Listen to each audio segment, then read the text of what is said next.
Hello and welcome. Today I'm talking with Maricel Rocha, who's a health coach, and Terry from Terri Total Health, who is a gut health coach. And we're going to share with you our recent experience of using a continuous glucose monitor. So, what each of us did, well, Maricel is a coach, a health coach who uses these all the time with her clients. And so, being friends with Maricel, Terry and I decided to do this and wear these glucose monitors for a month, about a month, so that we could learn how our bodies respond to various input and what effect that has on our blood sugar. So, hello, Terry. Hi, Tracy. Thanks for having me. And hello, Maricel. Hi, Tracy. Hi, Terry. Happy Hi, to be here. Maricel. So, I kind of mentioned real briefly why I wanted to do this. I was just interested to see how different things affected my blood sugar. What about you, Terry? Absolutely. I know Maricel was always like, Terry, you need to get this to try it out because she knows that I'm a sugar-free warrior, but she really wanted me to do this because I do these sugar-free challenges. And so I'm like, okay, let's do it. And Maricel, you use these all the time. I mean, you use them with your clients, but you've also used them, and you said your husband uses one continuously. So tell us about why for you. Yeah, everything I recommend or suggest my clients, I tried first, so I know how it works. And I tried this, yeah, I would say 2 years ago now. I started with another company called Berry that doesn't exist anymore. And back then, I remember it was hard in the sense that we needed a prescription and things like that. But the reason why I decided to do it is because I'm into the health span extension. And there are four major chronic diseases that reduce that health span. And guess what? The four of them are cancer, diabetes type 2, cardiovascular disease, and cognitive decline, dementia, Parkinson, all of that. And the common denominator for these chronic diseases, guess what? Is the lack of sugar control. So they all have the same root. So I thought, well, if I can optimize metabolic health through controlling sugar, then I'm going to, boom, avoid those chronic diseases. So I did that. I measured the before and after. I rejuvenated 2 years. Oh my gosh, all good. Everything was great after that. So you, for Terry and I, it was your first time as well, right, Terry? It was. Okay, so it was our first time, but you use a glucose monitor periodically, right? Yes, I started 2 years ago. I did 3 months on a row, and then I start doing intermittently. So it's like tweaking. Sometimes I do it with my clients so that I can insert the biosensor with them so that I can show that it's not a big deal. And I like to learn because, as we age, things change. So it's a challenge to learn, for me to learn that things that spiked me in the past are not, and vice versa. So it's a continuous learning process. hmm Yeah, and Mhm. that's one thing I talk about pretty often. Is like put on your lab coat, put on your science coat, get out of your judge robes and quit judging things. Just gather that information. And this was a real helpful thing to me to start gathering that information. Um, so let's talk about, well, first of all, you want to explain, Maricel, really quickly, since you're the most experienced, like how do you use this monitor? What do you even do? You order it and then what? So last year, 2024, there was an article in the Time magazine with the most, the best inventions of the year. And this one, the one that we're using, Stelo, was approved by the FDA later in the summer last year to be used over the counter. So any person 18 and up, any adult could use it without a prescription. So it was designed for people who are curious about their insulin and how we respond, how things are affecting the way we control glucose. So it was easy after that because anybody can just go and buy them. You don't need a prescription. You don't need to have a condition, right? So it's for just to bring awareness. And the main purpose of using this is actually to prevent bad things or, chronic diseases to happen. So I encourage, and I grab this from Dr. Mark Hyman, and I say this all the time, everybody should do it once in their lives for at least 1 month. once you know and once you learn, you cannot unlearn. Hmm. Yeah. Yeah. And so it's just a little button looking thing that you stick in your back of your upper arm. And while there is a little probe that goes in, obviously, because it has to take readings, it doesn't hurt at all. At all. Oh, there you go. So it comes with a box like this. So you get this in the mail. You order tonight and you get it about 3 days later. And it comes with an applicator that has a little button here. And it's very easy. You just apply this on the back of your arm, the non-dominant arm. And it's like a wearable. It's a sticker that will stay there for 2 weeks. So Right. that's it for the application. It really is super easy and it doesn't hurt. And I don't know about you, Terry, but it didn't hurt. There were a couple of times in that month, or not more than a couple, a few times that month, like where it would, because on the Stello, the part that's, that you can feel on your arm, it's just a tiny bit, not sticky like it's going to stick to things, but kind of like rubberish. And so, like, I found if I was getting into my car, if I went a certain way, it'd kind of catch a little bit. And even with that, it's like it wasn't that didn't hurt. It was just like, oh, okay, you know. And so there's no, if you're afraid of needles, that you have no need to fear a glucose monitor because it's just, goes in with one little pop of that button that Marisol showed us. And and then after that, but most of the time I forgot it was even there. Yeah. And I would say that too. Putting it on is really slick, and then having it stay on is really good. It doesn't even come off at night, which is great. You think you're rolling around at night on your arm, and not a big deal. The only thing that I did discover that after time it would start to get dirty, so I would just recommend, putting a band-aid, a big, large band-aid over that, so you don't see that. Otherwise, it kind of gets dirty looking, Hmm. just because, of putting your clothes on every day and you're sweating and stuff. But otherwise, it was very easy to wear, and it connects to your phone app, right? So you're getting all your readings through the app on your phone, and that's where you're entering all what you're eating to be able to see how your food is actually getting registered into your bloodstream. Yeah, and so I'm glad you mentioned the app because that to me that was a really super super easy, super convenient. When you're working with a health coach like we did when we were working with Marisol, we actually connected our information to Marisol through a desktop application. And so she could see all of our information and she could kind of go over it with us and help us discover patterns and make some suggestions of, how to avoid spikes or maybe calm them down some. So you can do that, or you can just get onto that desktop app by yourself. It's a bigger screen, easier to see, more information available there. So you've got your phone app and you've got the desktop app. Also, this would be a good place to mention that what we used was Stello, which is you can get without the prescription, like Marisol said, but there are other brands of this too. The one thing about for me personally, and I say this with a caveat of I would do this again. I will do this again. But the Stello, and I did read this before I used it, and it's not the same as doing a stick of your finger to take your blood. It's not the same reading.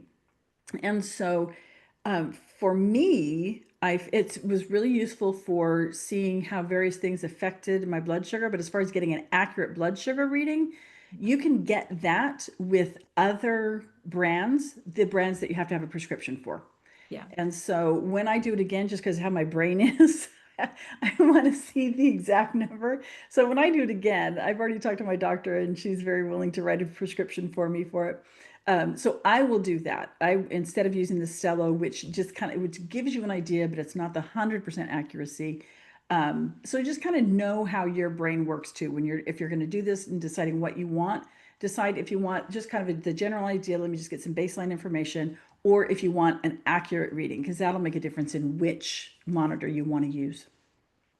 Mhm. Absolutely. That's why we call this a biosensor. This is a screening tool. This is not going to give you accurate numbers compared to the other ones, the continuous glucose monitors. Those are devices a little more sophisticated and yeah, a little more expensive. And yes, they need a prescription. But as you said, if you are really into tracking real numbers, then yeah, get the real one. This one is more like for educational purpose and Mhm. for people who wants to know, like one of my clients, for example, she has polycystic ovary syndrome, and then there are many causes. One is bad regulation of glucose in blood, so she really wanted to know that, and very young person, and she did the biosensor 1 month, and she learned that it was not that. So there are all other causes. So you can use it as a tool to learn, what are the main reasons that you are having certain symptoms or a condition. It's going to give you ideas, but of course, it's not going to give you a diagnosis. It's not going to give you numbers that will say, oh, I'm already pre-diabetic. Or so this is just for us to learn more. It's the same way you use a sleep tracker and you Mhm. learn how you sleep, how your deep stage of sleep is every night. This is the same. This is an indicator, just as a tool of how your body works with glucose in your blood. Mhm. So let's talk about what we found out. Terry, I saw that you have already posted a little video about five, well, I think it was five things, five surprising things from your experience.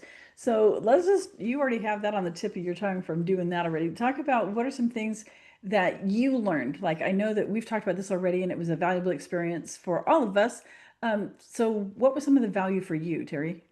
Sure. So every morning I drink lemon water. So take some water and I put my little salt in there, my electrolytes, and then I take a half of a lemon and squeeze the juice into there. And then I don't like to waste food, so then I put my lemon in my lemon water too. And after I drink my lemon water every morning, I tend to eat the lemon afterwards. And lo and behold, every time I did that, I had an elevation. And I was just like, huh, a lemon, a lemon, which is not very sweet at all, is creating this elevation every time I drank the lemon water and ate the lemon afterwards. So I did an experiment and I stopped eating the lemon right after I drank the lemon water and no elevation. That was so, to me, so amazing because I'm like, oh, okay, I am super sensitive to carbs. Okay. But the other thing that I learned from this was that we are most sensitive to carbs in the morning on an empty stomach. So it totally made me change how I ate the lemon. So I would just put the lemon instead of eating it right away. I would set it aside, put it in the fridge, and then I would eat it after I ate my salad at dinner time.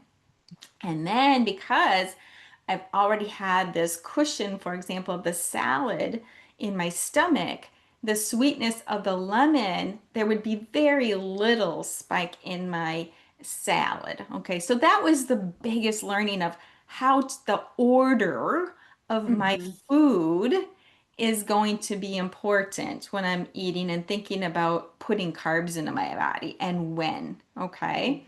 So, and my second thing that I found myself doing was being very accountable to what now I was putting into my body. I mean, I am somebody who hasn't eaten any refined sugars or carbs for over a year and a half.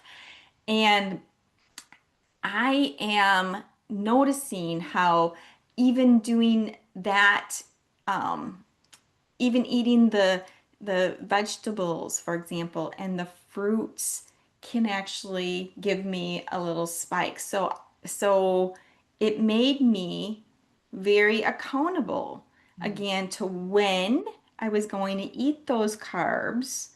And I found out that if I had more protein in fat first. It kind of served as a cushion for the carbs later, and I wouldn't have that like spike. Mhm. Okay. And That then was one of the most surprising things to me too, is how much the order of the that you that you're doing order. the Yeah. impact, how much impact that has. And then the other thing that I found fascinating is there is a person on YouTube. Her name is the Glucose Goddess, and she always talks about how drinking vinegar before your meals can help reduce your blood sugar spike. So I got to try that out. And sure enough, every time I took the apple cider vinegar, I used the kind with the mother, I didn't have as much of an elevation in my blood sugar. So that was really good to like know that that is true information, right? And then the other thing that I learned was when I had a grapefruit just for like a snack midday, and that gave me another blood sugar spike. So when I had those experiences with even these very minimally sweetened fruits, it gave me the insight to know that if I would have something really sweet, it would give me a huge spike. So I did not want to do that. I wanted to be like, hey, how low can I go with my blood sugar? So at the first 2 weeks, I was just kind of playing a game with myself. I'm like, no, I don't want to go high, but at the same time, I wanted to make sure that I had eaten a variety of food too, Mhm. so I could learn what foods were my friends and which ones were giving me that elevation. So I really learned from my body type. I kind of knew already ahead of time because I had the epigenetics test done and I had genetics testing done, and my blood type is blood type O, that I didn't always do well with carbs and grains, okay? But this gave me like confirmation that, oh, yes, it's very much correlated with those other tests. So for me, I know now that I need to be very careful when I eat any carbs because just a little bit will affect me. So those were just, and then one of the most surprising things that I learned from this was how even a stressful event in your day or night, in my case, it was in the evening, where I got a little tired and I had woken up and I was asked to do something for my husband, and that kind of made me a little bit annoyed and it gave me a blood sugar elevation. I checked the next day and I'm like, huh, look at that. So that was Yeah. So on top of whatever he was doing, he gave you a glucose spike. How dare! I know. So I say to him, hey, you cannot be stressing me out. Well, when you So, say you're killing me, you mean you're killing me. and And that's what I noticed, the anyway, same thing. Yeah, and that was really surprising to me, because not only a stressful situation that I was in, not only did it cause a spike, but the length of time that it took. Because for me, it was like right before I went to bed, and my blood sugar stayed elevated for a long chunk into the night while I was sleeping. So I wasn't stressed out about anything then. I was asleep, and that was real surprising to me to see, not just how much, but how long that stress impacted my blood sugar. I mean, I knew it affected a lot of other things, did not know it affected my blood sugar that way. That was a Yeah. real eye opener for me too. Mm-hmm. Yeah, yeah, and in if I fact, may, Mhm. I would like to add, the reason why. I mean, it's not that glucose spikes are bad. It's natural, it's normal. But when they happen very often, or they keep you in a spike for more than 2 hours, those are the times where we're like, learning from this experience and saying, hey, it's not worth it for me to get upset at night because I'm having these huge spikes and they're not going down and I'm going to bed. And what is happening in your body as you have a glucose spike? Well, it's creating inflammation. Inflammation is the root of so many diseases, right? It's like cortisol. If you're getting stressed out, cortisol is is talking to your insulin and is not allowing your body to absorb the glucose because you are in fight. You have to fight and run, right? And you need to have sugar in your blood. So that blood will circulate longer than it should. So those are the physiological impacts. Like you start thinking, maybe it's not worth it for me to talk about that issue right now before bedtime, right? Maybe tomorrow, or prepare yourself in advance, or avoid carbs at night, or have your dinner earlier so that you prevent yourself to have those spikes at night that are gonna basically make really hard if you're trying to lose weight, or if you want to get rid of visceral fat, for example, which is the hardest and is the most important one for metabolic health. That is crucial. That's why we do this, right? And then there are 1,010 hacks that we can do so that we can keep enjoying the foods that we love, but in a way that is not going to affect our metabolism. So I guess the bottom line is, no, it's not that you have to stop having ice cream. I'm not going to tell you stop having your favorite breakfast, whatever, right? But you're going to learn how your body responds, and each person is different. Here's the magic part. How to do things in a way that is not going to be harmful. So from now on, you can enjoy the meals, the food you love, but in a way that is healthy for you. Yeah. And that was one of the things I really appreciated about that I love about your approach, Maricel, is that it is so balanced like that. It's not like, no, don't ever eat this again because look what it did this time. It's just it's like, no, figure out what's working for you and the things that you love, find out how it works for you. And it was really interesting to me to do this alongside Terri, who has being a gut health coach and Terri has a lot of food sensitivities. And so she's already done a lot of refining on what she eats. And so it was really interesting to me to do it alongside her. I don't have the only food sensitivity that I'm aware of is kiwi. And that's easy to avoid. But so it was interesting to me to do it alongside somebody who is in a different situation and has already done a lot of refining of what you eat and to see, the results that you had as well. And another thing that was interesting to me was that one thing I talk a lot about, one of the early things early on when I'm coaching somebody, I talk about eating speed. It's like slow down. Oh, yeah. Slow down. Most people in our society anyway eat too fast. We're very, on the go, food is fuel, tank up and move on. But that, and so I was very aware of how eating speed affected a lot of other things. I didn't realize how much it affected blood sugar because I noticed that, the times when I was eating faster, I was having, even if it was the same kind of food, if I was eating faster, it was having a more, even if it didn't spike, it did increase faster than if I was just eating slow and leisurely and, no stress. And so the eating speed, I didn't realize that. Um, Also, it made me doing this look at some things that, like, I was very surprised, which, Terry and Maricel probably are going to go, well, duh. But when I had white rice, it was like, whoa. I mean, I knew it wasn't the best thing, but I didn't realize it was going to have that much of an impact.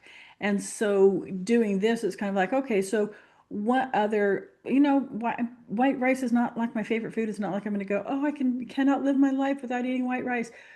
What are some alternatives that I can use, that I can look at, that are a lower glycemic load that I will enjoy just as much? Because I'm going to be honest, I am not a person who eats something just because it's healthy. I'm glad when it is, but it's food. It has to be appealing. It has to taste good.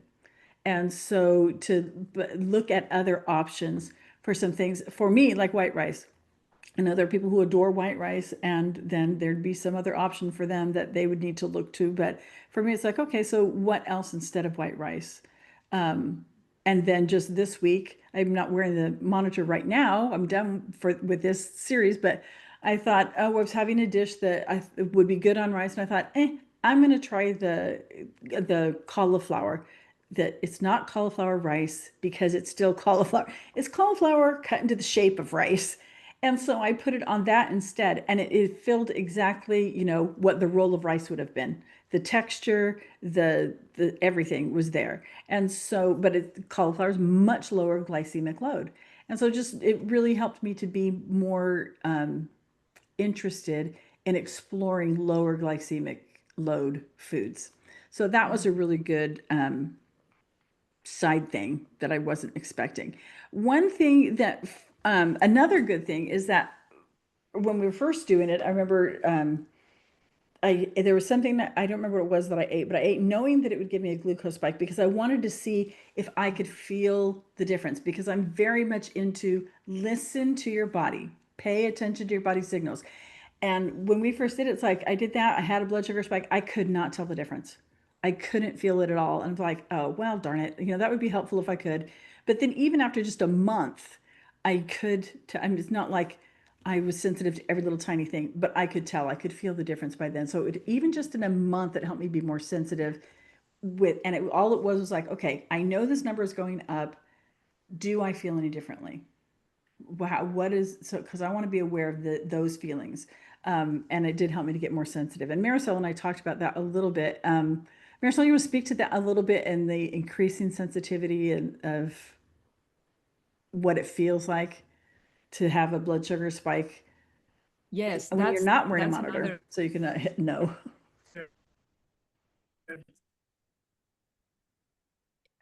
that's another, reason. I don't know if I got frozen or you got frozen. Oh, now I'm back. Yeah, you're back. Okay. Um, right? If you can connect to your body, how it feels to be having a glucose spike, then you don't need the monitor anymore, right? You just I know it's been so long for me that right now I know when I'm having a spike and I feel dizzy. I feel like, oh, my mind is not responding and I need to do this and that. And I'm like, oh, the food coma, that's actually when you have a drop. So after you have a spike and then you have a abrupt drop, your brain is used to receive glucose as fuel. And then suddenly there's no more.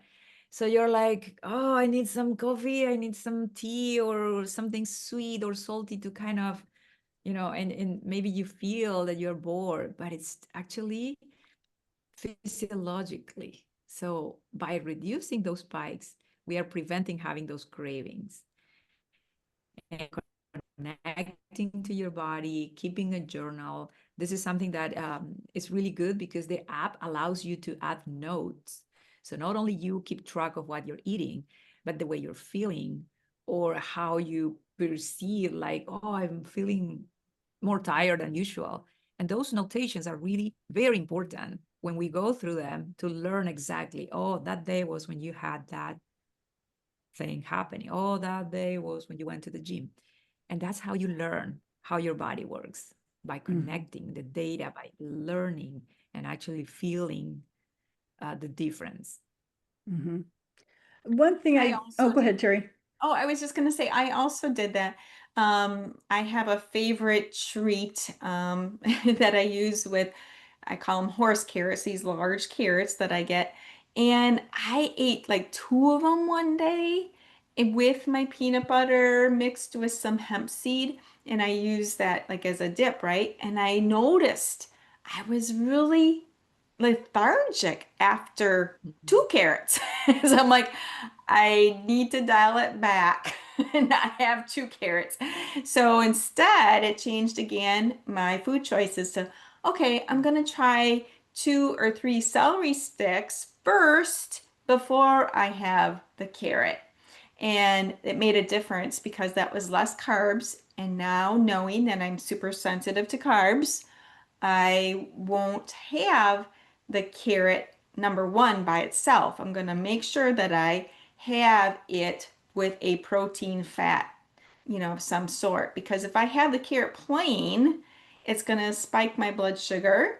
But if I have that fat first, or even a handful of nuts, for example, so it's like it's basically you're cushioning, providing like a little cushion into your stomach for then the rest of the food to come in, and then you won't have that huge spike. So that's what I was just wanting to convey that the tiredness was really what I was feeling after eating even 2 large carrots. Yeah, so just to know how our body Mhm. responds.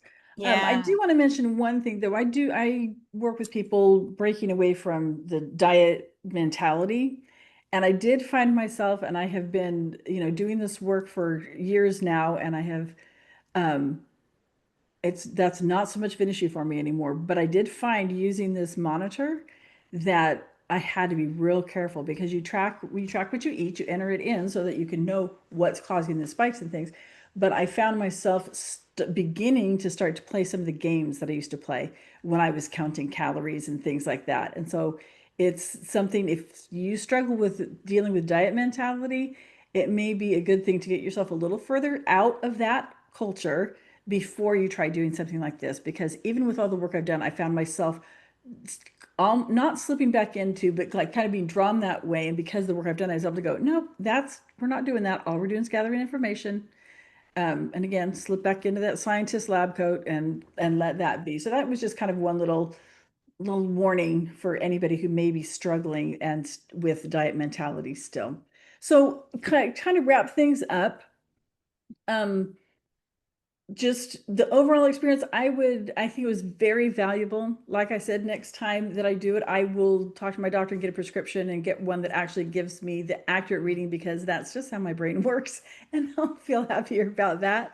Um, but it was really valuable information. And with the things that I learned in this month, I'm now just kind of making some tweaks. Like I said, trying that cauliflower, the riced cauliflower instead of the rice, and making some tweaks like that. Again, when I get to a point where I feel like, okay, now I've made some things, I've got some things, new habits, new ways of thinking into my habits, then I'll do it again to kind of see where I am.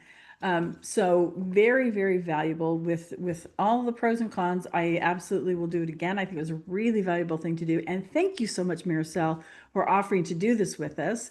So Terri, you want us to just kind of give us a little brief wrap up of your experience, and then Maricel, we'll let you take us home because you're the expert here.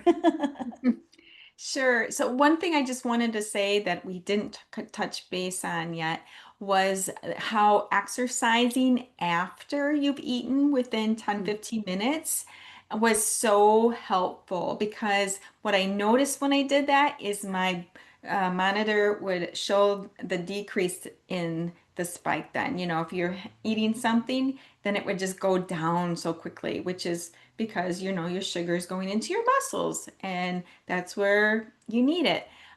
So that was really super helpful. But overall, I'm really glad and excited that I did the blood glucose monitor for an entire month. You wear the one for 2 weeks, and then you put on the other one for 2 weeks. And it was simple to use. Maricel was great at explaining to us, like, hey, maybe you're just being so, more insulin sensitive in the morning versus, you know, um, having a blood sugar spike later on, like my lemon water example, that I was just more sensitive. So overall, though, great tool to get a lot of insight. Very makes you very accountable to what you're eating, and it's really just an informational kind of a thing to really know exactly how foods are going to affect your blood sugar, as well as the stress component. So can't stress that enough. So So, don't stress, Terri. yeah, right. Because when people have told me in the past, like, oh, I think I got my diabetes from just being really stressed out all the time, I didn't give that as much weight as I do now. Because that can really truly happen. Now I can see how that can really happen, especially if you're someone who's working a high stress job as like a nurse, for example, and you're not getting your sleep well because you're working double shifts sometimes, and then you're not eating well, and then you're stressed out because of your job. I mean, I can see how that can create a diabetic situation, just, having those factors. So, Mhm. really very insightful. Yeah. All right, Okay, Maricel. my last words, I would say, just do it once in your life, experiment, learn. This is a direct, real-time reflection on lifestyle and health right now, right here. So no more excuses, just do it. And if you have any questions, I'm happy to answer. We're all learning. This is new technology that we can use. We don't have to wait. So, let's take advantage of AI and science and all this technology that is available for everybody and use it for prevention, use it for even reversing. We can now know that we can reverse many chronic diseases that are based on lack of glucose control. So my last words will be, I'm not going to tell you, as we have witness here, I'm not going to tell you stop doing whatever, right? My approach is learn, observe. And as I always say, we can only manage what we can measure. So this will help you to manage and train yourself how you want to create your lifestyle around better options, around better sugar control. Mhm. Thank you. And if you want to know more about what I do, you can find me at nourishingbodysoul.com. And Terri, where can we find you? At terrytotalhealth.com, Terri with an I. Terri with an I. Terri Total Health. And Maricel, where can we find you? MaricelRocha.com. Super simple. Thank you so much. Thanks again so much, Maricel, for offering and doing this with Terri and I. And thanks for being my partner in crime with this, Terri. Thank you, ladies. It's been awesome. I loved it. Thanks.